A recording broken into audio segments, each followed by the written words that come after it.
Строительные работы на этом участке начались в июне прошлого года. С тех пор, чтобы создать максимально комфортные условия для обучения в новой школе, трудится более 80 рабочих одновременно.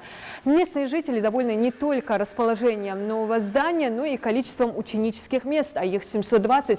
Правда, на этом плюсы его не заканчиваются. Новое образовательное учреждение позволит разгрузить и другие две школы сельского поселения, в которых сейчас вынуждены обучаться до 30, а иногда больше учеников в одном классе.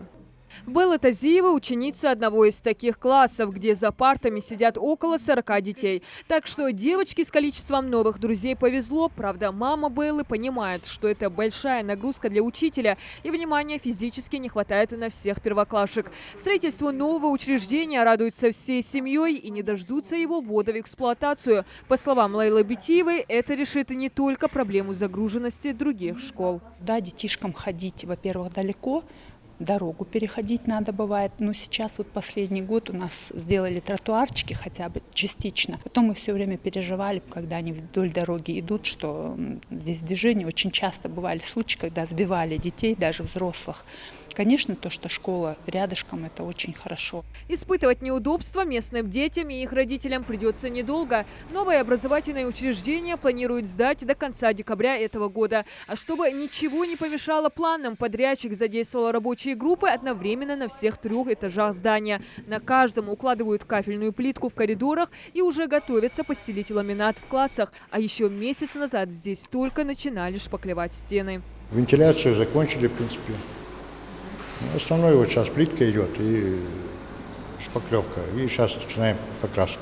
К новой школе уже провели все коммуникации, заработали очистные сооружения, подключена канализация, подвели наружное водоснабжение. Без внимания строителей, конечно, не останется и безопасность учеников. Помимо аварийных выходов, здесь уже начали устанавливать пожарную, охранную сигнализацию, а после завершения запустят и видеонаблюдение. Электромонтажники на каждом этаже закрепляют выключатели и розетки.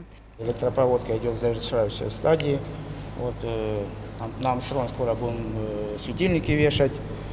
Ну, вот примерно вот в такой завершающей стадии по электрике идем. Началась и установка дверей. Всего в здании более 200 аудиторий. Среди них компьютерные, музыкальные классы, кабинеты преподавателей, рабочего персонала. По несколько санузлов на каждом этаже, спортзал, лаборатории, столовые, пищеблоки. А в этой аудитории у учеников будут проходить веселые праздники, и мероприятия в новой школе предусмотрели просторный актовый зал. Именно в этой части помещения уже на днях приступят к монтажу сцены, одновременно приступят к установке из стеклопакетов.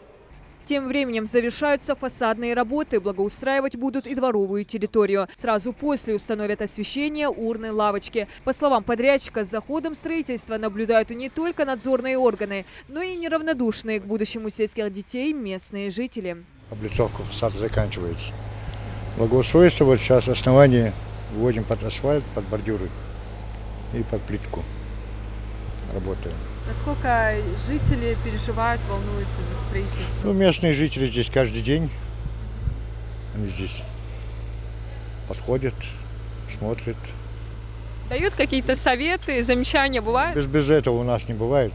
Уже в декабре начнут оснащать новую школу мебелью и техническим оборудованием. По словам подрядной организации, с существенными трудностями сталкиваться не приходилось. Правда, в момент начала пандемии пришлось немного замедлить темп работы из-за нехватки рабочих рук. Сейчас же возведение ведется в ускоренном режиме. В общем, в обещанные сроки укладываются.